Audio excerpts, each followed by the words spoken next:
Muy bien, ya estamos con la doctora Carolina Cáceres Zúñiga. Ella es titular de la Fiscalía Especializada en Materia Ambiental en Arequipa. Algo sobre lo que ni los ciudadanos ni las autoridades, al parecer, aún tomamos conciencia, digo, sobre su importancia y la importancia de respetar las normas. Bienvenida, doctora Cáceres. Buenas tardes. A propósito de esta reflexión que hago, ¿cómo usted en su condición de titular de esta fiscalía ve el grado de conocimiento o responsabilidad en fin, respeto por las normas, por el ambiente que existe entre las autoridades de Arequipa? Por ejemplo, su fiscalía está llena de denuncias o por el contrario es algo que todavía no asimilamos en Arequipa. Sí, ciertamente. No sé si por desconocimiento voluntario o involuntario, no solo los administrados y los ciudadanos inobservamos normas de carácter administrativo que tienen que ver con el medio ambiente, sino preocupante es cuando ya las autoridades empiezan a inobservar estas normas y respaldan esa inobservancia en cuestiones de corte político, por ejemplo, ¿no? En prerrogativas que les da la norma y se olvidan de que si uno tiene ciertas potestades o ciertas facultades como autoridades políticas, no son abiertas e irrestrictas, tienen límites y los límites están en las normas, empezando por la Constitución y luego, ¿no?, el rango de normas que siguen, entonces hay que observarlas. En eso se basan muchos delitos de medio ambiente. ¿Cuáles son esos delitos relacionados con la falta de cuidado del medio ambiente sobre la cual hay responsabilidades penales ya establecidas, pero que tendemos o las autoridades tienden a darle menos importancia? En general, cuando hacen un proyecto, lo último que piensan es en el estudio de impacto ambiental o en respetar zonificaciones o normas que ya existen, ¿no? Bueno, en realidad todos los delitos ambientales son leyes penales en blanco. ¿Eso qué quiere decir, no? Eso quiere decir que todos los delitos ambientales no son acciones directas de humano a humano o de humano a un bien jurídico protegido, sino se basan primero en inobservancias administrativas. Tienes que infringir normas administrativas para que se configure un delito contra el medio ambiente. En el caso, por ejemplo, de los delitos de los funcionarios públicos, se desconoce mucho, pero en medio ambiente, dentro de los delitos contra el medio ambiente, está la responsabilidad de los funcionarios públicos por otorgamiento ilegal de derechos. El tipo penal es muy parecido al cohecho, al delito de corrupción de funcionarios, es como un delito de corrupción ambiental, donde no es necesario que haya de por medio de repente un favor pecuniario, pero sí está de por medio la inobservancia de normas administrativas, no necesariamente ambientales, sino de función de las autoridades y que traen como consecuencia actos que sí vulneran los bienes jurídicos. ¿Y se tiene que demostrar un daño o basta con, digamos, hacer ver el daño potencial que habría o hay que ver algo ya dañado? No, en realidad no. Todos los delitos contra el medio ambiente son delitos de peligro abstracto, la mayoría, los que tienen que ver con contaminación, incluso los que tienen que ver muchas veces con recursos naturales. En el caso de estas inobservancias de normas, responsabilidad de funcionario público,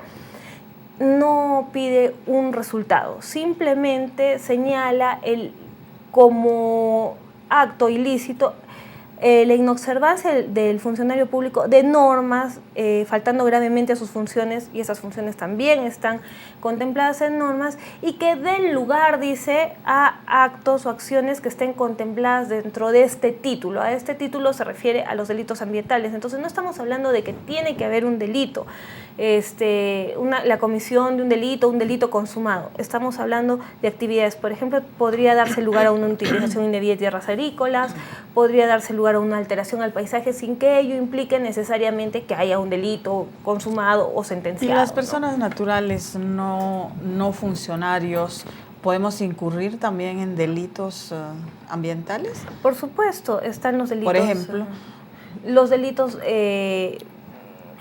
de flora y fauna, por ejemplo. Todo lo que tenga que ver contra recursos naturales. Estamos hablando de la comisión de delitos, el tráfico ilegal de especies acuáticas, por ejemplo, el camarón de río en la época que está en veda. Otras especies de flora silvestre acuática como las algas, que también están en veda y que está prohibida su extracción, solamente está permitido su acopio. Y que administrativamente todas esas actividades son fiscalizadas, pero que si se infringen administrativamente pueden dar lugar a delitos, ¿no? Hablemos ahora de los casos emblemáticos, que así se llaman también, ¿no? Por ejemplo, usted impulsó un proceso contra el expresidente regional Juan Manuel Guillén por la contaminación que está ocurriendo en Río Seco, los desechos de las curtiembres. ¿Ese caso no prosperó? ¿Apelaron? ¿Cuál es la situación en este momento? En realidad sí, en primera instancia fue absuelto. Hasta el día de hoy nosotros estamos siguiendo el trámite para que se nos notifique, porque no nos han notificado la sentencia, pero definitivamente vamos a apelar.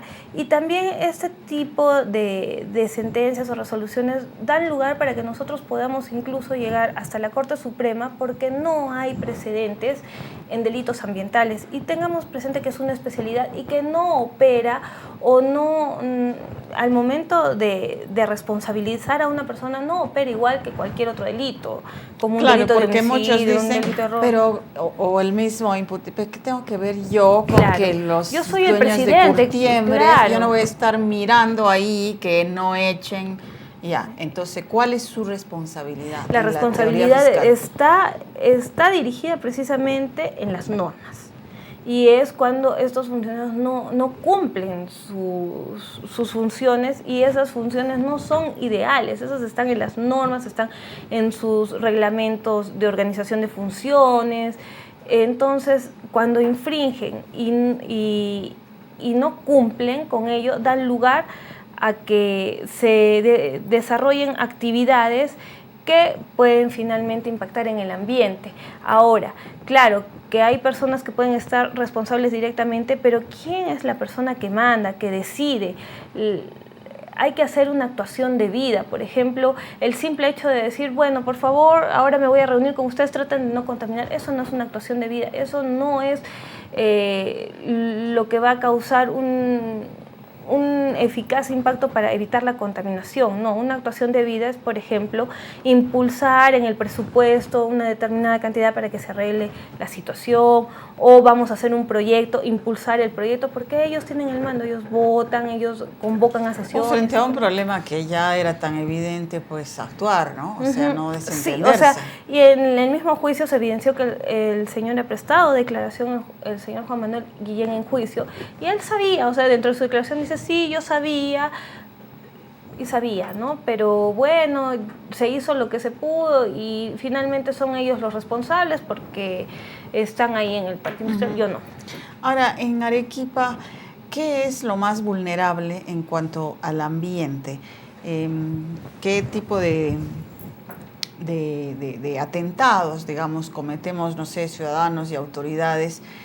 Porque cada lugar tiene sus particularidades ambientales también, ¿no? Entonces, en Arequipa siempre se habla de depredar la campiña como un atentado al medio ambiente, pero es el único que hay, es el más grave. ¿Cuál es la situación? Muchas veces se nos dice, por ejemplo, pero ese terreno ya no se siembra, o sea, ¿para qué? Ya no sirve, hay que utilizarlo ahora que sea para vivienda porque es lo que se necesita.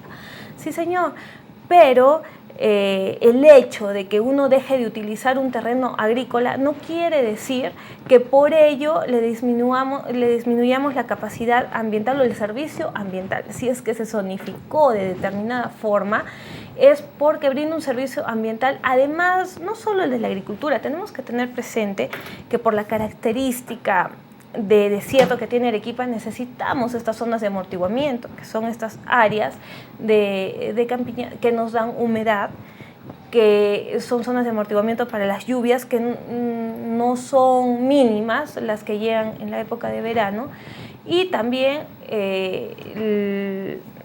el impacto del sol, ¿no? Los rayos ultravioleta. No es lo mismo cuando hablamos del efecto invernadero, de que los rayos del sol entren, impacten en el cemento y vuelvan a reflejar a la atmósfera, que impacten en la tierra, porque su impacto cuando regresa es diferente. Entonces, todos esos servicios ambientales que nos da esta campiña son importantes para nuestra propia vida. Ahora, en cuanto a la expansión urbana, hay espacio.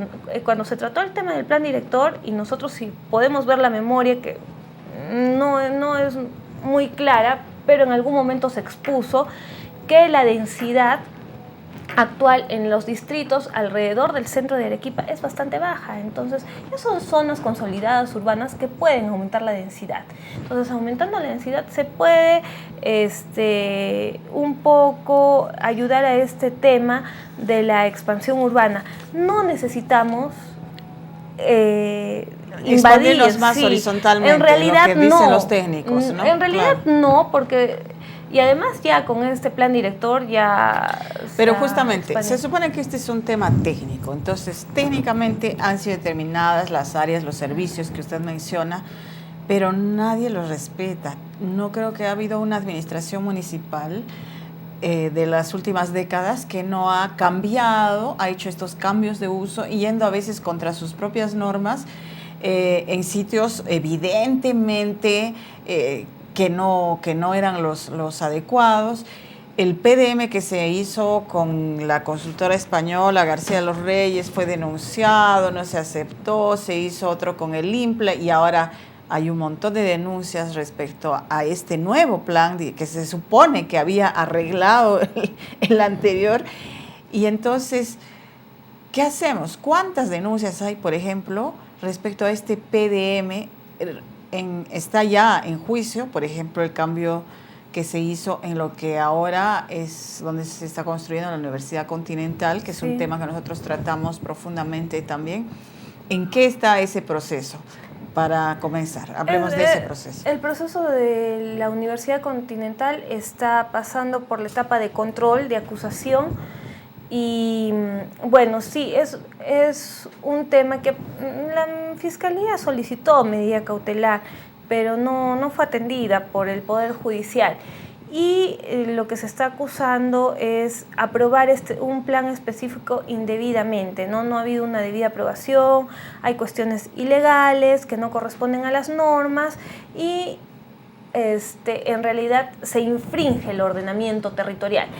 ¿Y la actividad minera puede también incurrir en delitos? ¿Hay algún tipo de denuncias? Tenemos una mina que está muy cerca de la ciudad y que se ha expandido 3 veces, ¿no? Claro que sí, o sea, toda actividad, en primer lugar, que quede claro, ¿no? El derecho ambiental, del cual además está aprendido el derecho penal ambiental, no proscribe la actividad. Cualquier tipo de actividad y sobre todo la minera, claro, no está prohibido hacer actividad. Incluso las normas nacionales dicen las actividades que van a causar impacto negativo en el ambiente, o sea, ya prevé el impacto tienen que hacer un estudio de impacto ambiental. Lo que tienen que ser serios en ese estudio y cumplirlo. Claro, ¿no? Porque ahí es más, ¿qué dice? ¿No? Ahí, ¿qué vas a hacer? No es que a través de ese impacto vas a evitar que haya ese impacto, sino vas a mitigar, y si es que finalmente no puedes mitigarlo, lo vas a compensar. Sí tenemos denuncias no solo contra la empresa minera Cerro Verde, que está cerca de la ciudad, sino contra varias empresas mineras. Pero dentro de los instrumentos de gestión ambiental sí se están cumpliendo, digamos, los compromisos ambientales. En el caso que no se cumplieran, además de ser infracciones administrativas, podrían constituir delito, pero hay que probar el impacto negativo en el ambiente y eso lleva un tiempo. Creo que hemos caído en una situación que no merece. Ellos me atacan, yo solamente cumplo con mi labor. No es un tema personal de la Fiscalía. Uno, cuando hace una afirmación que trae como consecuencia una responsabilidad penal, eso está respaldado por informes, por elementos de convicción, y si en todo caso tienen que cuestionar a alguien, que cuestionen a todas esas autoridades que nos han enviado informes: municipalidades, gerencias de desarrollo urbano, centro histórico, Ministerio de Cultura, universidades. Tenemos infinidad de elementos de convicción convertido en prueba de que que respaldan, digamos, la posición en que la Fiscalía está ahora tomando para acusar a esas autoridades. Y ojalá no llegue el punto de que nos demos cuenta de todo eso cuando ya Arequipa sea invivible, ¿no? Ojalá que esperemos eso no que no, porque en realidad también eso, tomemos conciencia a los señores empresarios de repente que están interesados en el tema inmobiliario y dicen, bueno, ahora la Fiscalía nos está interrumpiendo. Nos está fastidiando. Sí, se trata de lo que es un principio constitucional, de un principio ambiental del desarrollo sostenible. No podemos pensar en nosotros en el ahora. Tenemos que vivir pensando en qué les vamos a dejar a las futuras generaciones. De acá a 50 años me daría pena con estos planes directores ver cómo sería Arequipa. De hecho, que muchos de nosotros ya no lo vamos a ver, pero no, nuestros hijos lo verán por fotografía. Claro. Y eso es lo que no queremos. Queremos que todos, generación tras generación, sigan viviendo de mejor manera. Muchas gracias, doctora, por estar con nosotros. Gracias. Hacemos una pausa, amigos.